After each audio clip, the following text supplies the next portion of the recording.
नमस्कार दोस्तों and welcome to my channel. आज हम सीबीएसई क्लास 11th का मैथ्स का चैप्टर देखेंगे बाइनोमियल थ्योरम और आज हम सॉल्व करेंगे एक्सरसाइज 8.2।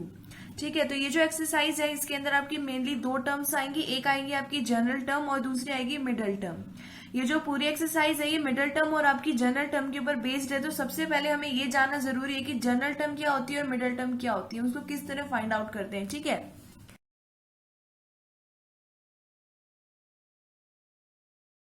मतलब इस एक्सरसाइज को सॉल्व करने से पहले में थोड़ा सा इंट्रोडक्शन जानना जरूरी है ताकि हम ये एक्सरसाइज को सॉल्व कर सकें। ठीक है, तो ये जो एक्सरसाइज है ये आपकी बेस्ड है जनरल टर्म और हमारी मिडिल टर्म के ऊपर।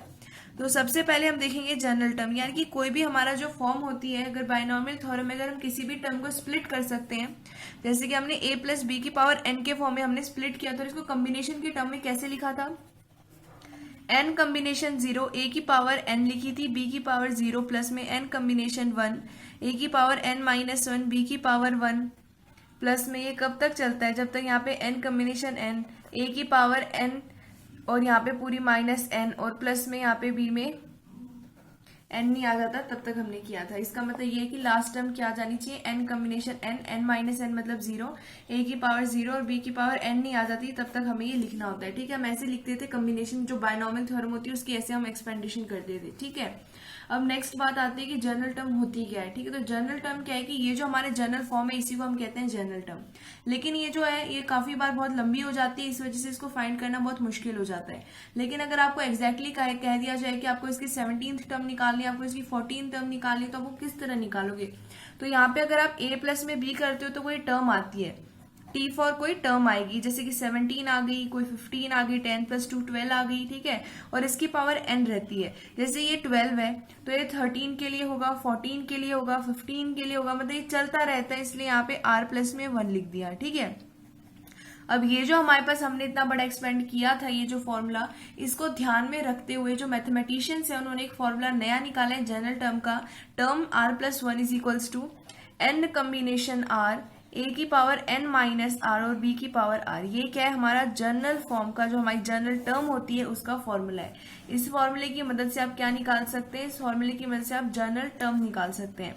मतलब अगर आपको कह दिया जाए कि, अगर आपको कह दें कि b का कोफिशिएंट क्या है, ठीक है, अगर a की कोई पावर गिवन है उसका कोफिशिएंट क्या है, उस समय हम जनरल टर्म का फॉर्मूला यूज करते हैं और उस समय बताते हैं कि पर्टिकुलरली उस टर्म का क्या हमारे पास कोफिशिएंट है। ठीक है, और नेक्स्ट बात आती है मिडल टर्म की। किसकी आती है, मिडल टर्म की। ये सारे का सारा इंट्रोडक्शन आपकी बुक के अंदर गिवन है। ठीक है, आप उससे एकदम अच्छे से पढ़ा करो तब आपको सारा का सारा क्लियर हो जाएगा।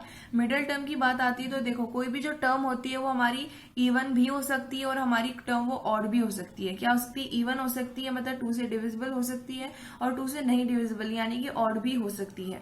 तो जो मिडल टर्म होती है वो दोनों के लिए अलग अलग निकाली जाती है। सबसे पहले जब n की वैल्यू क्या होती है, इवन होती है, उस समय हम निकालते हैं मिडल टर्म को n/2 प्लस में 1 करके। ये जो हमारी टर्म आती है इसको सॉल्व करने के बाद वो आती है हमारी मिडल टर्म इवन नंबर की। ठीक है, सबसे पहले n इज इक्वल टू जब इवन होगा, जैसे एग्जांपल देखते हैं, यहाँ पे ले लो अगर आप x प्लस में 2y इसकी पावर 8, तो ये जो पावर n है ये क्या है, यहाँ पे इवन है, क्योंकि 8 क्या होता है, इवन नंबर होता है। इस समय हम मिडिल टर्म निकालते हैं n/2 प्लस में 1 के फॉर्मूले से। अगर आपको कहते हैं कि इसकी मिडिल टर्म निकालो तो कैसे निकालनी है आपको, n डिवाइड में 2 यानी कि 8 डिवाइड में 2 प्लस में 1, ये जो टर्म आएगी इसकी मिडिल टर्म होगी। ये क्या आएगी, 4 प्लस में 1 यानी कि 5th टर्म। जो ये सॉल्व करने के बाद जो 5th टर्म आएगी वो इसकी मिडिल टर्म होगी। ठीक है, इस तरह आप ये मिडिल टर्म का फॉर्मूला यूज कर सकते हैं इवन नंबर के लिए। अब नेक्स्ट बात आती है हमारी, जब हमारा n क्या होगा, ऑड होगा। तो जब हमारा n क्या होता है, ऑड होता है, मतलब जो पावर होती है वो ऑड होती है, इसके लिए 2 मिडिल टर्म्स आती हैं। 2 मिडिल टर्म आती है, दोनों को अलग अलग तरीके से निकाला जा सकता है। ठीक है, एक निकालते हैं हम n प्लस में 1 डिवाइड में 2, एक तो इसको ऐसे निकाल सकते हैं, और दूसरा इसको कैसे निकालते हैं, दोनों अलग अलग वैल्यू आती है, आपको दोनों निकालनी होती है। अगर हमारी जो पावर होती है वो ऑड होती है, दूसरी निकालते हैं n प्लस 1 डिवाइड में 2 प्लस में 1। ठीक है, इस तरह इसको निकालते हैं। ठीक है, तो यहाँ पे एग्जांपल देख लेते हैं इसका। देखो ये मिडिल टर्म कैसे, अगर यहाँ पे n सीधा ऑड नंबर है तो ऑड प्लस में 1 करके डिवाइड में 2 कर देंगे। ठीक है, अगर ये n प्लस में 1 इवन गिवन था तो यहाँ पे इसको डिवाइड करके प्लस में 1 कर देंगे ताकि वो ऑड ही कन्वर्ट हो, क्योंकि हम n ऑड के लिए देख रहे हैं तो हमें दोनों साइड ही ऑड ही चाहिए, इवन नहीं आना चाहिए। ठीक है, जैसे अभी हम एग्जाम्पल देखते हैं। ठीक है, एग्जाम्पल ले लो 2x माइनस में y, इसकी पावर आपको 7 गिवन है। तो ये 7 क्या है, n की वैल्यू क्या है, ऑड है, मतलब आपको ये दो टर्म्स निकालनी है। एक टर्म कैसे निकलेगी, n प्लस में 1 डिवाइड में 2, यानी कि 7 प्लस में 1 डिवाइड में 2, ये टर्म निकलेगी एक तो। और दूसरी टर्म कैसे निकलेगी, n प्लस 1 डिवाइड में 2, यानी कि 7 प्लस में 1 डिवाइड में 2 प्लस में 1, ये क्या आएगा, ये आ जाएगा 8/2, यानी कि फोर्थ टर्म।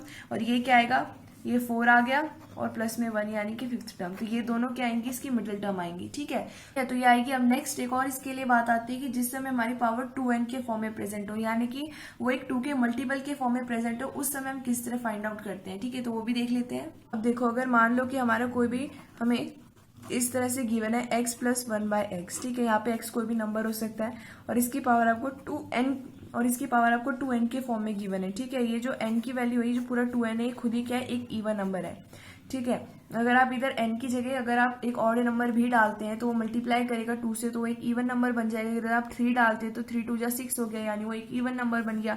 और एक कंडीशन यहाँ पे ये होती है कि जो x की वैल्यू होती है ये 0 के बराबर नहीं हो सकती, वरना ये वाली टर्म इन्फिनिटी हो जाएगी, ठीक है। आपको समझ में आ रहा है। अगर आपको इसकी मिडिल टर्म निकालनी है तो आप कैसे निकालोगे, इसकी मिडिल टर्म का फॉर्मूला होता है, इसको निकालते हो आप 2n प्लस में 1 डिवाइड में 2, ऐसे निकालते हो। अब ये जो फॉर्मूला है इसको हम और भी ज्यादा सिंप्लीफाई कर सकते हैं। कैसे कर सकते हैं, ये है 2n प्लस में 1 प्लस 1 हो गया 2 डिवाइड में 2, ठीक है। अब ये जो ऊपर वाली टर्म है इससे आपको क्या करना है, 2 कॉमन ले लेना है, ये बचेगा n प्लस में 1 डिवाइड में 2, 2 और 2 कैंसिल, मतलब इसकी मिडिल टर्म सीधा कैसे निकाली जा सकती है, n प्लस में 1 जो टर्म आएगी वही हमारी क्या होगी, मिडिल टर्म होगी, ठीक है। तो इसको देखते हुए, इसको मद्देनजर रखते हुए आपका एक फॉर्मूला और बना दिया गया है, वो ये है कि 2n कम्बिनेशन n x की पावर n 1 डिवाइड में x, इसकी power n is equals to 2n combination n। ये फॉर्मूला कब होता है, जब यहाँ पे पावर कितनी होती है, 2n होती है, ठीक है। उस समय जो इसको सॉल्व करने के बाद वैल्यू आती है, ये क्या आती है, कांस्टेंट टर्म आती है। क्या आती है, कांस्टेंट टर्म आती है, मतलब इसके साथ कोई भी वेरिएबल प्रेजेंट नहीं होगा, ये कांस्टेंट टर्म होगी, या फिर आप इसको इंडिपेंडेंट टर्म भी कह सकते हैं। क्या कह सकते हैं, इंडिपेंडेंट टर्म, ठीक है। तो ये इंट्रोडक्शन है जो आपको 8.2 से पहले जरूरत है समझने की। मैं आशा करती हूँ आपको समझ आ गया होगा। अब हम अपनी एक्सरसाइज 8.2 को सॉल्व करते हैं, ठीक है। अब इसकी एक्सरसाइज 8.2 देखते हैं। फाइंड द कोफिशिएंट ऑफ, हमें क्या करना है, जो नीचे क्वेश्चंस गिवन है उसके अंदर कोफिशिएंट फाइंड करने हैं मेंशन टर्म के। तो इसका फर्स्ट क्वेश्चन है x की पावर 5 इन x प्लस 3 की होल पावर 8। ये जो हमारी टर्म गिवन है इसके अंदर हमें इसको सबसे पहले एक्सपेंड करना है, सॉल्व करना है, उसके बाद पता करना है कि ये जो हमारे पास एक्सपेंडेड फॉर्म आएगी उसके अंदर जो हमारी टर्म है x की पावर 5, इसका कोफिशिएंट क्या होगा वो हमें बताना है, ठीक है। तो इसका आंसर देखते हैं। अभी जब हमने इंट्रोडक्शन पढ़ा तब मैंने आपको बताया था कि कभी भी हमें कोफिशिएंट निकालना है या कोई पर्टिकुलर टर्म निकालनी हो तब हम जनरल टर्म का फॉर्मूला यूज करते हैं। तो हमारे जनरल टर्म का फॉर्मूला क्या होता है, t r plus 1 is equals to, ये होता है हमारा। उसके बाद यहाँ पे क्या लिखते हैं, n कम्बिनेशन r, उसके बाद a n माइनस r इसकी पावर और b की पावर r, ये हमारी क्या होती है, जनरल टर्म होती है। क्या होती है, जनरल टर्म होती है। इसका यूज करके हम क्या करेंगे, फाइंड करेंगे कि जो हमारी x की पावर 5 गिवन टर्म है उसका कोफिशिएंट क्या होगा, ठीक है। तो देखो, ये जो हमारा जनरल टर्म होता है, जो जनरल फॉर्म होता है, ये किसका फॉर्म होता है, a प्लस बी की पावर n का फॉर्म होता है ये, ठीक है। ये जनरल फॉर्म किसका है, a प्लस बी की पावर n का। अब हमें फाइंड किसका जनरल फॉर्म करना है, x प्लस 3 की पावर 8, ठीक है। अगर आप इन दोनों को कंपेयर करोगे तो यहाँ पे n की वैल्यू कितनी है, यहाँ पे 8 है n की वैल्यू, यहाँ पे a की वैल्यू कितनी है, x है, और b की वैल्यू कितनी है, 3 है। अब आपको करना क्या है कि ये जो वैल्यूज हमारे पास आई हैं इनको आपको पुट कर देना है ये वाली टर्म के अंदर, ठीक है। तो पुट करते हैं। देखो ये क्या हो जाएगा, t r plus 1 is equals to n combination r, यानी कि 8 कम्बिनेशन r इज इक्वल, यहाँ पे मल्टीप्लाई में a, n माइनस r मतलब 8 माइनस r, b कितना है अपना, देखो पहले यहाँ पे b लिख लेते हैं, उसकी पावर कितनी है, r है। उसके बाद आप क्या करो, a और b की वैल्यू भी पुट कर दो। ये क्या हो जाएगा, t r plus 1 is equals to 8 combination r, a की जगह है x, x की पावर 8 माइनस r, b की जगह 3 इसकी पावर r, ठीक है। ये अपनी फर्स्ट इक्वेशन होगी। अब यहाँ पे हमारे पास r की वैल्यू है नहीं, अब हमें r की वैल्यू कैसे मिलेगी, देखो यहाँ पे हमें क्वेश्चन के अंदर बोला है कि हमें x की पावर 5 का कोफिशिएंट फाइंड करना है, लेकिन यहाँ पे आप देख रहे हो कि कोई x की पावर 5 प्रेजेंट नहीं है। तो जो x प्रेजेंट है उसकी पावर है 8 माइनस r। अब आपको करना क्या है कि ये जो पावर गिवन है आपको इसको 5 के अंदर कन्वर्ट कर देना इस तरह से कि ये x की पावर 5 बन जाए, ताकि हम इसका कोफिशिएंट फाइंड कर सकें, ठीक है। और वो करेंगे कैसे, आपको क्या करना है कि ये जो टर्म हमें फाइंड करनी है, सबसे पहले उसको इक्वल टू में लिख दो, और ये वाली जो x वाली टर्म है वो कहाँ पे प्रेजेंट है, x की पावर 8 माइनस आर। अब आपको करना क्या है कि दोनों की जो पावर है उसको कंपेयर कर देंगे, तो ये हो जाएगा 8 minus R is equals to 5।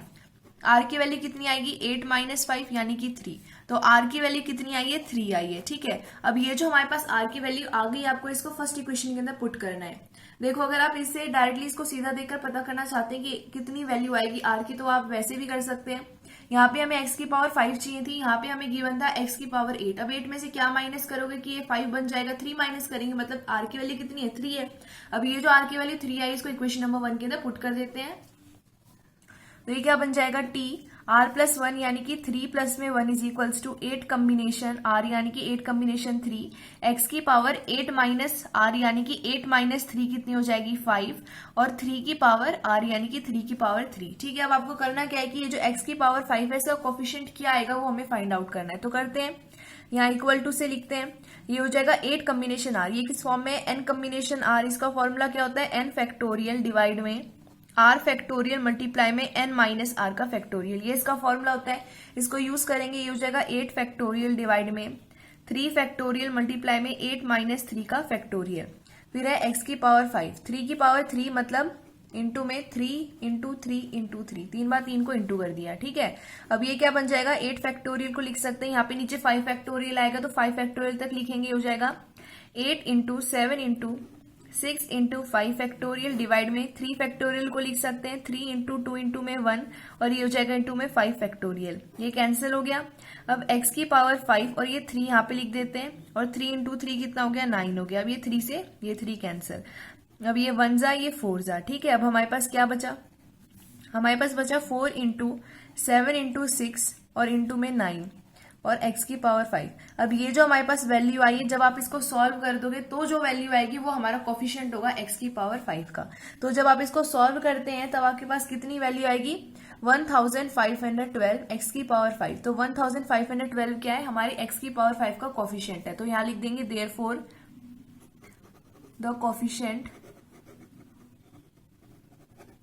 Of x की पावर 5 इन x प्लस 3 की पावर 8 इज 1512। ठीक है, ये क्या आ गया, इसका आंसर आ गया। ठीक है, हम इसका सेकंड क्वेश्चन देखते हैं, a की पावर 5 b की power 7 in a minus 2b की पावर 12।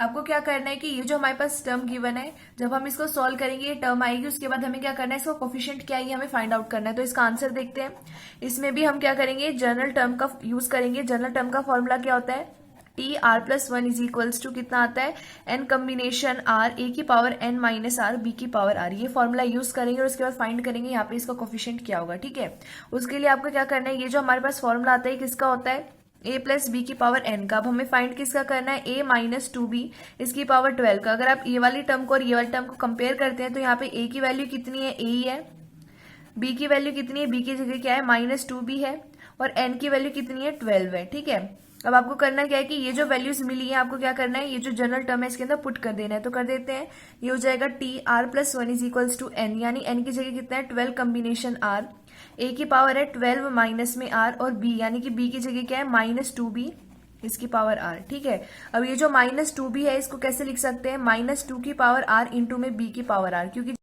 ये जो हमारे पास वैल्यू है हम इसको ऐसे लिख सकते हैं, तो इसको ऐसे लिख देंगे। तो ये क्या बन जाएगा, ये देखो ये हो जाएगा 12 कम्बिनेशन आर, ए की पावर 12 माइनस आर, माइनस 2 की पावर आर और बी की पावर आर। ठीक है, अब ये जो माइनस 2 की पावर आर है ये सबसे मल्टीप्लाई हो रहा है तो इसको फ्रंट में लिख देंगे। ये हो जाएगा माइनस 2 की power are, 12 combination R, A की पावर 12 माइनस आर और बी की पावर आर। ठीक है, अब हमने इसको ऐसे लिख दिया। अब ये हमारी क्या है, फर्स्ट इक्वेशन है, ये क्या है, फर्स्ट इक्वेशन है, और इस साइड क्या है, टी आर प्लस 1। ठीक है, अभी हमारी जो फर्स्ट इक्वेशन आ गई है इसके अंदर हमारे पास सारी वैल्यूज प्रेजेंट है, बस हमारे पास आर की वैल्यू नहीं है। ठीक है, और हमें फाइंड क्या करना है कि ए की पावर 5 बी की पावर 7 का कोफिशिएंट क्या होगा, मतलब बी की पावर हमें 7 चेक करना है। हमें यहाँ पे बी की पावर 7 देखना है, तो बी की टर्म है यहाँ पे और उसकी पावर आर है, और हमें बी की पावर 7 चाहिए।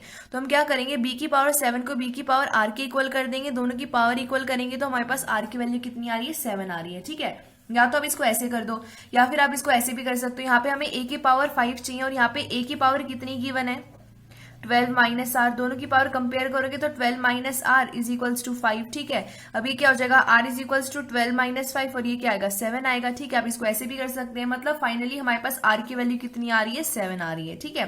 तो अब आपको करना क्या है कि जो आर की वैल्यू हमारे पास 7 आई है इसको पुट कर देना इक्वेशन नंबर 1 के अंदर। तो कर देते हैं, ये क्या हो जाएगा T 7 plus 1 is equals to minus 2 की पावर 7, 12 कॉम्बिनेशन 7, ए की पावर 12 माइनस में 7 और बी, यानी कि बी हमारा कितना है, बी है यहाँ पे और हमारा आर कितना है 7 है, ठीक है। पुट कर दिया हमने। अब ये क्या हो जाएगा -2 इसकी पावर 7, 12 कॉम्बिनेशन 7, ए की पावर ये हो जाएगा 12 माइनस 7 5 और बी की पावर 7 और यही हमें फाइंड करना है, इसी का हमें कोफिशिएंट चाहिए। अब ये वैल्यू आ गई है, मतलब इसको सॉल्व करने के बाद जो वैल्यू आएगी वो इसका कोफिशिएंट होगा, ठीक है। इसको सॉल्व करते हैं तो जो -2 है इसकी पावर 7 है, ये वैल्यू कितनी आएगी सॉल्व करने के बाद, यहाँ पे जो पावर है वो ऑड है मतलब माइनस ही रहेगा और 2 का पावर 7 यानी कि 2 की पावर 7 कितना होता है 128 इंटू में अब 12 कॉम्बिनेशन 7, अब ये किस फॉर्म में, ये हमारा n कॉम्बिनेशन r के फॉर्म में। हम फॉर्मूला लगा देंगे जो होता है n factorial r factorial multiply में n माइनस r का फैक्टोरियल और यहाँ पे है a की पावर 5 b की पावर 7, ठीक है। अब इसको सॉल्व करना है, ये हो जाएगा -128 इंटू में, अब ये हो जाएगा 12 into 11 into 10 into 9 into 8 into में 7 फैक्टोरियल डिवाइड में 7 फैक्टोरियल इंटू में ये हो जाएगा 5 फैक्टोरियल, ठीक है। अब यहाँ पे कैंसिल हो गया हमारे पास 7, ये 7 वाला कैंसिल हो गया, ये 5 फैक्टोरियल प्रेजेंट है, ठीक है।